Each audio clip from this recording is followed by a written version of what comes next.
Inbound marketing হলো digital মার্কেটিংয়ের at a glance সবগুলো সার্ভিসকে নিয়ে কাস্টমারকে বেনিফিট প্রদানের কিছু সিস্টেম। ইনবাউন্ড মার্কেটিং ডিজিটাল মার্কেটারদের জন্য খুবই ইম্পর্ট্যান্ট।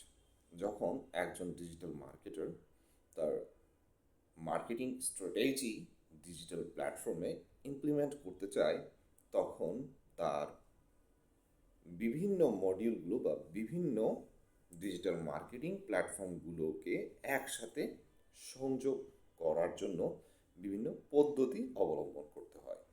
সেই পদ্ধতি অবলম্বন করে যে মার্কেটিং স্ট্র্যাটেজি সে ইমপ্লিমেন্ট করে, সেটিকে ইনবাউন্ড মার্কেটিং স্ট্র্যাটেজি বলা হয়। এটি সাধারণত কন্টেন্ট মার্কেটিং থেকে শুরু করে সার্চ ইঞ্জিন মার্কেটিং, এসইও এবং social media marketing, email marketing এবং ব্লগ মার্কেটিং, এইসব বিষয়গুলোকে অ্যাট এ গ্লান্স একসাথে কানেক্ট রেখে করতে হয়। তাহলে আপনি যখন আপনার কাস্টমারকে আপনার কোম্পানির মার্কেটিং স্ট্র্যাটেজি অনুসারে গ্র্যাব করতে চাচ্ছেন, তখন অবশ্যই এইসব বিষয়গুলো আপনার শুরু থেকে খেয়াল রাখতে হবে। আপনি খুব সুন্দরভাবে কন্টেন্ট পাবলিশ করছেন। কন্টেন্ট পাবলিশ আপনি কি সোশ্যাল নেটওয়ার্কের জন্য করছেন, নাকি ব্লগ মার্কেটিংয়ের জন্য করছেন, নাকি ওয়েবসাইটে আপনি যে সকল পণ্যগুলো বা সার্ভিসগুলো সেল করার জন্য চাচ্ছেন সেখানে পাবলিশ করছেন? একটি সুন্দর গোছানো কন্টেন্ট কিন্তু আপনার কাস্টমারকে অ্যাট্রাক্ট করে এবং অ্যাওয়্যার করে আপনার পণ্যটি ভালো এবং সে বেনিফিটেড পয়েন্টগুলোকে। তাহলে যখন আপনি কন্টেন্ট মার্কেটিং স্ট্র্যাটেজি অ্যাপ্লাই করবেন, তখন অবশ্যই আপনার খেয়াল রাখা উচিত শুরু থেকেই আপনি কোন ধরনের কন্টেন্ট কোথায় পাবলিশ করছেন। Either it is web content or social media content, blog content, অথবা ইমেল মার্কেটিং রিলেটেড কন্টেন্ট। তাহলে প্রতিটা কন্টেন্টের জন্য নির্দিষ্ট একটি অবজেক্টিভস সেখানে থেকে যায়। সে অবজেক্টিভস অনুসারে আপনি যেইভাবে মার্কেটিং স্ট্র্যাটেজিটি ইমপ্লিমেন্ট করতে যাচ্ছেন সেটি এবার ফোকাস করুন, এবং এটির মাধ্যমে আপনি কন্টেন্ট মার্কেটিং স্ট্র্যাটেজি ইমপ্লিমেন্ট করছেন। পরবর্তীতে সার্চ ইঞ্জিন অপটিমাইজেশন বা সার্চ ইঞ্জিন মার্কেটিং। কাস্টমার আপনাকে কোন কোন কিওয়ার্ড নিয়ে খুঁজছে বা আপনি কোন কোন কিওয়ার্ডে কাস্টমারের কাছে যেতে চাচ্ছেন সেটি নিয়ে আপনি একটু রিসার্চ করুন এবং সে অনুসারে আর্টিকেল এবং ওয়েব কন্টেন্ট লিখুন, সাথে সিলেক্টিভ ইমেজগুলো পাবলিশ করুন, যেগুলো আপনি খুব সুন্দরভাবে কাস্টমারকে অ্যাট্রাক্ট করতে পারেন বা ইনফ্লুয়েন্স করতে পারেন যাতে আপনার সার্ভিসগুলো সে কিনে। এবং অ্যাট এ গ্ল্যান্স একসাথে সেখানে সে সোশ্যাল মিডিয়া প্রোফাইলগুলো পেয়ে যায় এবং সাথে সাথে আপনার ওয়েবসাইটে যেন প্রবেশ করতে পারে। পাশাপাশি আপনার প্রোডাক্টটি সে সহজে অর্ডার করতে পারে। এইসব বিষয়গুলো যখন সে অ্যাট এ গ্ল্যান্স একটা ওয়েব কন্টেন্টের মধ্যে পেয়ে যায়, তখন সেটিও হয়ে যেতে পারে আপনার ইনবাউন্ড স্ট্র্যাটেজি, যেখানে আপনার ওয়েব প্রেজেন্স বা ডিজিটাল প্রেজেন্স, যেখানে আপনার সোশ্যাল মার্কেটিংয়ের জন্য সোশ্যাল মিডিয়া প্রেজেন্স সবগুলো একসাথে হয়ে যায় এবং অ্যাট এ গ্ল্যান্স আপনি তার ইমেল মার্কেটিংয়ের জন্য বা তাদের ইমেইলে বিভিন্ন ধরনের প্রমোশনাল অফারগুলো পাওয়ার জন্য আপনি তাদের জার্নাল সাবস্ক্রাইব করতে পারেন।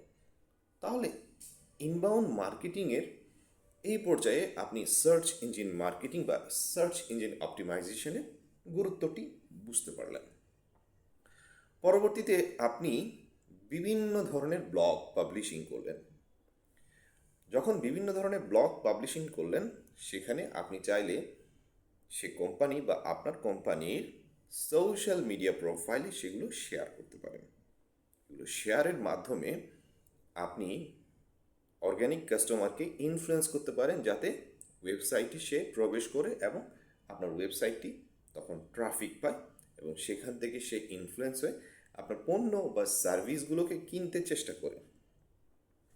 সোশ্যাল মিডিয়া মার্কেটিংয়ের এই পর্যায়ে সেখানে আপনি একটি সোশ্যাল মিডিয়া প্রেজেন্স করলেন, সেখানে আপনার কোম্পানির ইমেইল রাখলেন এবং সাথে সাথে বিভিন্ন আর্টিকেলের সাথে সিলেক্টিভ ইমেজ যা আপনি ইনফ্লুয়েন্সের জন্য ডিজাইন করেছেন কাস্টমারকে অ্যাট্রাক্ট করার জন্য, কাস্টমার যেখানে এঙ্গেজ হয় সে বিষয়গুলো আপনি খেয়াল রেখে পাবলিশ করছেন নিয়মিত, যেখানে কাস্টমার আপনার ওয়েবসাইটে প্রবেশ করতে পারে আপনার আর্টিকেলগুলো পড়ার সাথে সাথে এবং আপনার পণ্যগুলো সম্পর্কে সে জানতে পারে।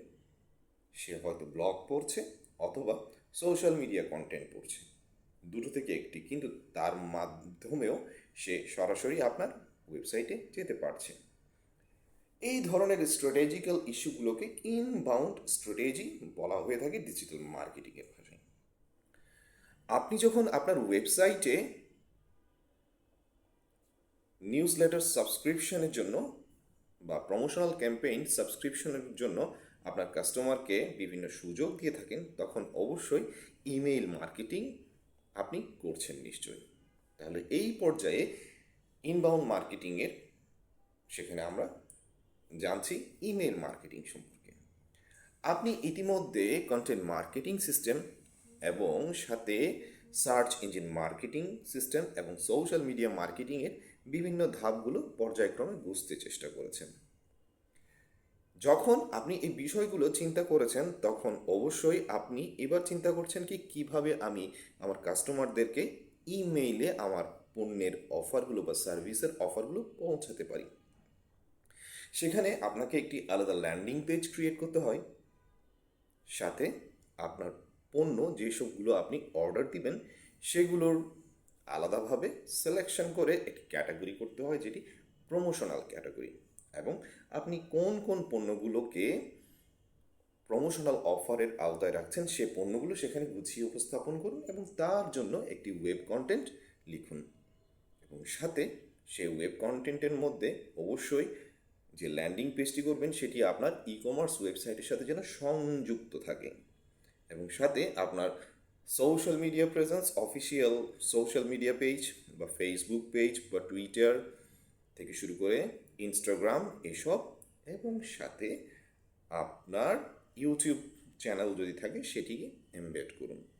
তাহলে ইমেল মার্কেটিং যখন আপনি করছেন সেখানে আপনার অফিসিয়াল লিঙ্কস থেকে শুরু করে আপনার প্রোডাক্ট এবং সার্ভিস যখন উল্লেখ থাকে সেখানে কাস্টমার তার ইমেলে অ্যাট এ গ্ল্যান্স সবগুলো ইনফরমেশন পায় এবং সে বুঝতে পারে এটা একটা ভ্যালিড অফার এবং এখান থেকে আমি কোনো পণ্য বা প্রমোশনাল অফার সাবস্ক্রাইব করলে বেনিফিটেড হব এবং সর্বদা নিরাপদ থাকব। এই বিষয়গুলোর উপর নির্ভর করে যে মার্কেটিং স্ট্র্যাটেজিগুলো তৈরি হয় সেটিকে ইনবাউন্ড মার্কেটিং স্ট্র্যাটেজি বলা হয়।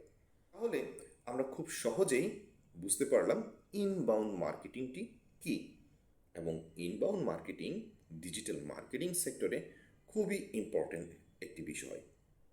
এটি খুবই ইম্পর্ট্যান্ট এতই যে আপনি যখন আপনার বিভিন্ন প্রোডাক্ট বা সার্ভিসগুলোকে নিয়ে এগিয়ে যেতে চাচ্ছেন ডিজিটাল প্ল্যাটফর্মে, তখন অবশ্যই আপনাকে অ্যাট এ গ্ল্যান্স একসাথে এই বিষয়গুলো নিয়ে এগিয়ে যেতে হবে। তাহলে খুব সহজেই বুঝতে পারলেন। ভালো লাগলে আমার সাথে থাকুন। ধন্যবাদ সবাইকে।